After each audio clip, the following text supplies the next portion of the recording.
Morning ndine Jackie. Ndiye paja amati ukalonjeza sikuchedwa kucha. Ne sikunachedwe kucha kwandiche. Okay. Nkhani yathu ya lero ndiyauve pang'ono koma ikulitengera ku Guinea. Equatorial Guinea. Dziko loti silinapiteko ndiye I think mukozotengera chakudya ndi chakumwa tenticheze. So no, Equatorial Guinea ili ku West Africa. West weni onena kuti ali dziko lake lili ndi mainland kenako lili ndi ma island 5. Capital city yawo ili mmodzi mwa ma island yotchedwa Bioko. Nde mu 1995 dziko la Equatorial Guinea linapanga discover kuti lili ndi oil. Nde ndi mmodzi mwa maiko amu Africa amene amapanga produce oil wambiri. Nde so sauka kweni yayi kapena neno dziko losauka ifa chonena kuti mafuta amene anapezawo amathandiza kuchita boost economy yawo ende izo ndeza Equatorial Guinea. Nde akuti kulika chikhalidwe kuti anthu ochita bwino kwambiri amapatsana maudindo ake samafikira mpaka na mundale. Nde ali ndi kaseko kawo anthu ochita bwino aja ikirana kumbuyo amapanga zinthu tothandizana pakakhala skando amabisana amabakirana chanjani. Nde ku Equatorial Guinea. Bambo uyu dzina lake ndi Baltasar Engongi. Baltasar ali ndi zaka 54 koma abambo ake ndochita bwino kwambiri. Ndi munthu woti ali influential kwambiri mu politics plus zinthu zina. Not just politics koma ndi a president of china chake. Nde ku Equatorial Guinea kuli anapanga ngati department ya china yake ngati mene ili anti-corruption bureau ichaiti. Nde munthu amene ali head of department imene yoyo yochita fight against financial crimes. Director wa department imene yoyo ndi abambo awawa Baltasar Engongiwa. Baltasar anthu akuti amambwekera kwambiri kuti ndi mamunaoneka bwino ndi anampasa dzina nickname amamutcha Bello. Kwawoko ndi Mr. Bello alipo Bello chifukwa choti ati ndotani ndioneka bwino kwambiri. Nde Baltasar ndi Director General wa National Financial Investigation Agency. Baltasar Engonga. Nde Baltasar ndi bambo kwatira ali ndi ana 6 anaonda ang'ono it compared to the fact kuti iye ali ndi zaka 54 no 56 ana ake ndi ang'ono koma anawo 6 ali ndi akazake okongola mayo oneka bwino kwambiri. Nde anapezeka kuti iyeyu pokhala munthu onena kuti nde uchita fight against ma financial crimes onena kuti iye ndi amene akuyenera kutsogolera kupanga investigate ndi kugwira anthu amene akuba ndalama akusokoneza ndalama asakugwira bwino zintchito choncho. Anapezeka kuti iye anayamba kufufuzidwa chifukwa chonena kuti panasowa ndalama yokwana 1.2 million francs. 1.2 million francs ndiyo mwana atani inasowa. Ndi anayamba kuchitidwa investigate. Nde ma investigations aja pajatu milandu ikayamba chonje siithawa. Milandu imangokulirabe. Nde mulandu wake umakulira. Nde anapezeka kuti anafika no point yonena kuti anapita kukachita raid ku ntchito kwake kufuna kuona ma documents ake chanchani kuchita follow up kaenda polisi kanda chani kunena kuti aone kuti munthu ndalama zinaenda bwanji koza kuti ndalama zanazika mu personal account.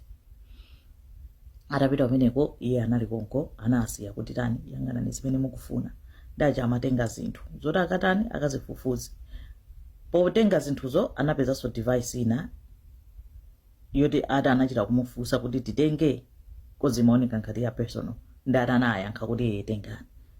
Anthu aja anazitenga zinthu zomapita nazo. Kenako lo and behold kanditi wahala kwapezeka kuti kwatuluka chani kwachitira leak ma videos over 400 onena kuti iye akuchita zadama ndi azima yosiyana. Nde nkhaniyo yatutumusa not just Guinea koma dziko. Not just Equatorial Guinea koma dziko lonse aliyesisa kumvetsetsa kuti azima yonseyo plus amachita record inenda nena kali kuti sindinaonere sindikunama ndikakhala ndizionera zimenezo anthu andipeza ndikuonera chani ndipo ndikuonera za chani ndiziti chani iyayi ndikuonera kuti ndipange video sindifuna kuonera izozo sindikunama sindinaonere koma I know the details kuna kuti awanga zadama ndi azimayo siyana azimayo kwatiwa azimayo sakwatiwa ati ma video over 400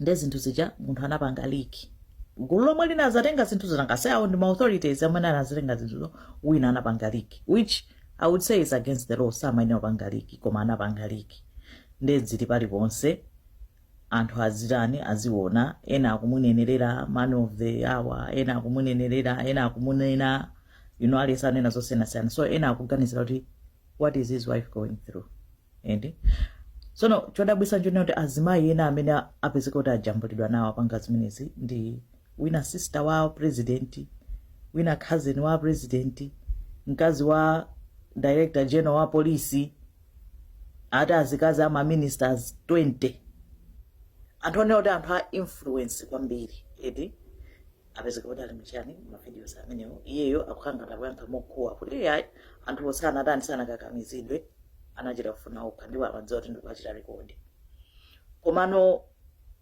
nkhani sili pokhapo yayi wamangidwa iyeyo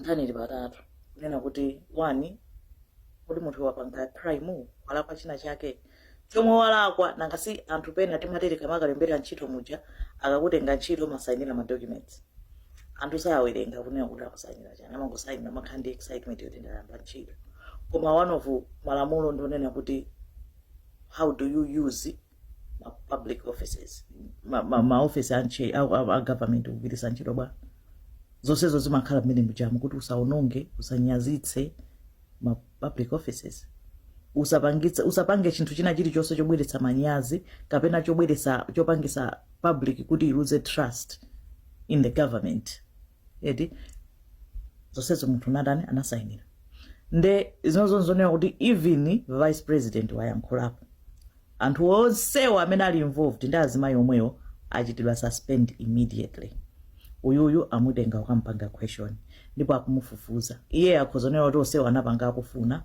koma ngati kolo mmodzi yekha atanene kuti ine anachita kundiuza kunena kuti ndikapanda kupanga zozo zandichosa ntchito mulandu uja wasintha edi this is simple, it's not as simple as it looks edi milandu imakhala patatu komanso akuti afuna amfufuze kuti alibe matenda china chimene chamuyesa afuna asafune chifukwa chonena kuti akuti akuyika public at risk akupanga zadama ndi azimayi onsewo apparently akuti samayuza sochani chitetezo china chilichonse amuyesa akangopezeka kuti ali ndi matenda opatsirana mulandu winanso ndutiwo ndi umenewo wachita indanger yani public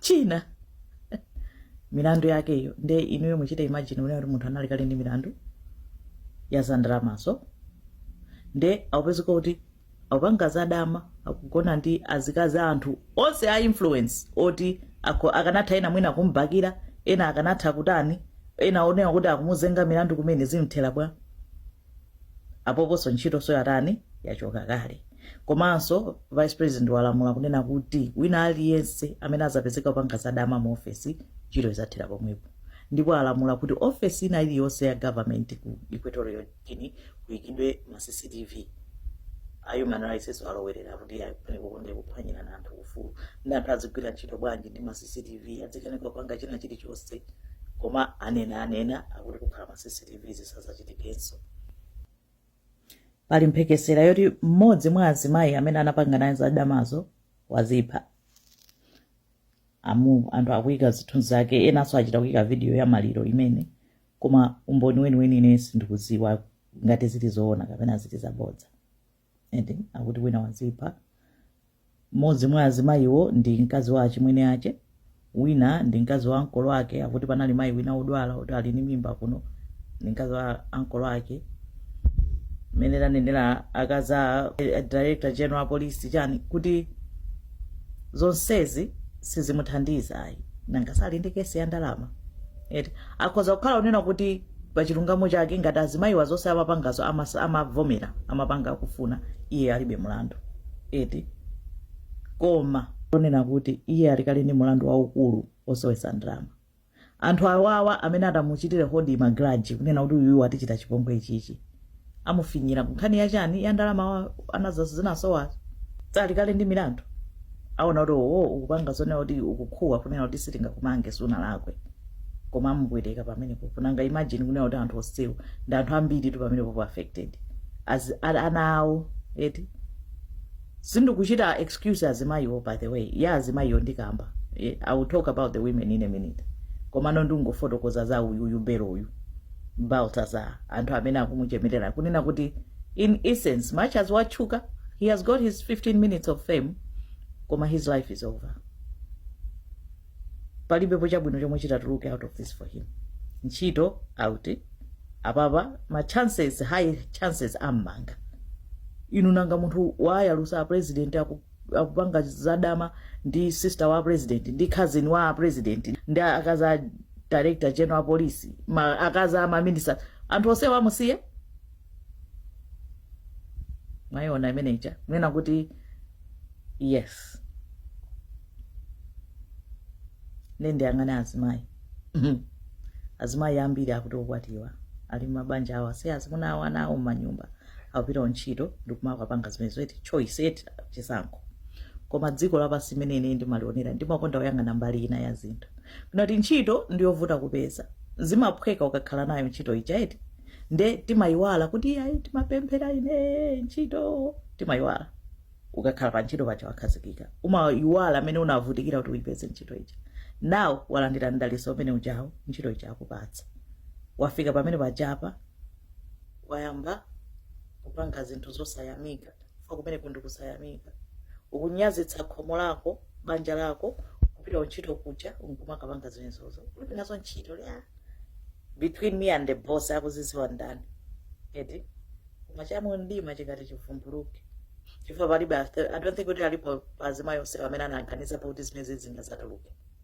zonse amapangazo amaona ngati ndizamuyaniza nseri ndi zomwe zimachitika wina wache naye akuvutika kusakasaka ntchito akulira daily akupemphera ine anaphunzira anatani chilichonse koma ntchito sakuyipeza pamene wina amene anadalitsidwa nayo ndi uya kuti anakusewera wadalitsidwa ndi ntchito wadalitsidwa ndi banja nkupapanga zonsezi akuonongatu zinthu ziwiri kuononga ntchito kuononga banja chosadziwa basi zonse zija boom zatuluka kuyaluka kwake kuopsa imagine kuti akuti munthu wina wazipha nazo apopo ntchito yatha wagwatu pamene bacha banja so given latani latha mu society reputation iso chani yaonongekeratu munthu kugweratu and by doing that wapereka mwayi kwa utiyo wina uja amapemphera uchapo amapempherera ntchito uja mwayi ujano uchita transfer amawatsa amalanda anawawatsa watani awalanda chifukwa chani chifukwa cha chibwana zapita zinthu zina anthu tule malangekika pasi pompano chilango chake ndingati chiticho ndingati chimene chichi azimayiwo awo alangika imagine unena kuti oloma muna adakhala unena kuti sakufuna kunsiya mkazi wache society bwanji anthu adzaonanso bwa ena tu mabanja athera manyazi azibambo kumati sona azimayi takhala nawo bwanji ndipo kaya kulimba mtima kwanje azimayiwo I know atati koma no, there's nothing good about this. Miyo yao yaonongeka, not just yao. Koma imagine ula anthu ena pamene wali ndi ana. Ndelo ineyo ndi theory yanga. Anthu akuona ngati munthu amanjoya. Ine I don't believe kuti zomwe amapanga bero yu Baltasar amanjoya. Ine ndikuona ngati anali ndi cholinga. Ndikuona ngati there was method to his madness. I don't think munthu zabwinobwino angakhale kuchita invest nthawi energy bafiti 400 mphamvu yake yochokera kuti so I think there was something else ineyo maganizo anga this is me speculating, this is me maganizo anga ndikuona ngati Baltasar anaona kuti ali ndi mulandu ndipo mulandu wake umuvuta kwambiri samadziwa kuti atani to get out of milanduyo Ndendi kukhulupirira kuti zimene zizamapanga dala kumajambula azimayi aja kwanyengerera azimayi wonso nawonso ndikuzweta miti kwawo kuvomera adzipanga za chisembwere, and he made sure to take a recording of it, especially muone kuti amasankha azimayi oti they are prominent people in society, azikazi anthu onena kuti they are prominent men in society, onena kuti they have a say. Mkazi wa director general wa polisi, sister wa president, anthu ngati amene wawa mukuona azikazi ama minister 20. That was strategic. Ndikuona ngati amafuna kugwiritsa ntchito as blackmail, kunena kuti a director or general wa police akazati iwe mwakuti milandu yakoyo azaonese kuti mwaona mukayankhula kanthu ndi ulula, akazi anu ndinu nomwe ndi mtundu wanu wonse uyiyaluka, mwaona zomwe ndachita, basi ajadzichira manyanza kuti zituluke zimene zindilowera kuti winanso akazatere mwaona zomwe ndachita. Ndu ine maganizo anga, I don't think kuna kuti amangopanga zozo for nothing. Personally ndikuona ngati amafuna kuzigwiritsa ntchito for blackmail, which is why atadzitenga anthu aja iye anavomera kuti tengani, because amaona ngati mwayi wanga uti chani ndikumene akukandichita investigate, akakazipeza zonsezi akambirana meeting mwawo aonetsana aona kuti bola milandu iti ngoikhazika chete kuti zonsezi zatuluke. Koma tsoka ilo sizinaende mena anaganizira, wina anadziwa kuti afuna achite blackmail anthu tangozitulutsani zonsezi ndikungozitani kungozichita leak, and by leaking yonse nkutuluka choncho amuonongera plan yake aliyese wayaluka zonse zansokonekera, and instead zachita backfire, and now anthu ajamudanino amukhawulisa. Maganizo anga, that part is just me.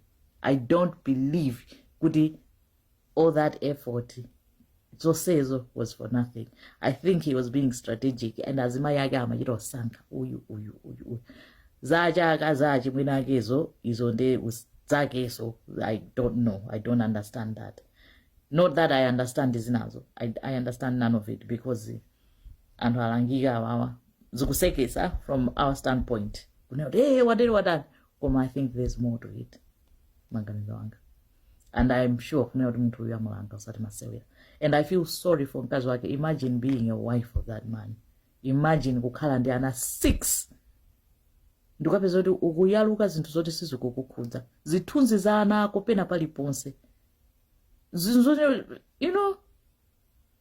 zikakhala kuti zilangodzonza iye khandi ndi anthu achewo fine, komano zikuchita affect anthu onena kuti sizimakhudza, onena kuti adziyenda zoli mu society zinthu zonena kuti iwo sanapange nawo, which is a shame really.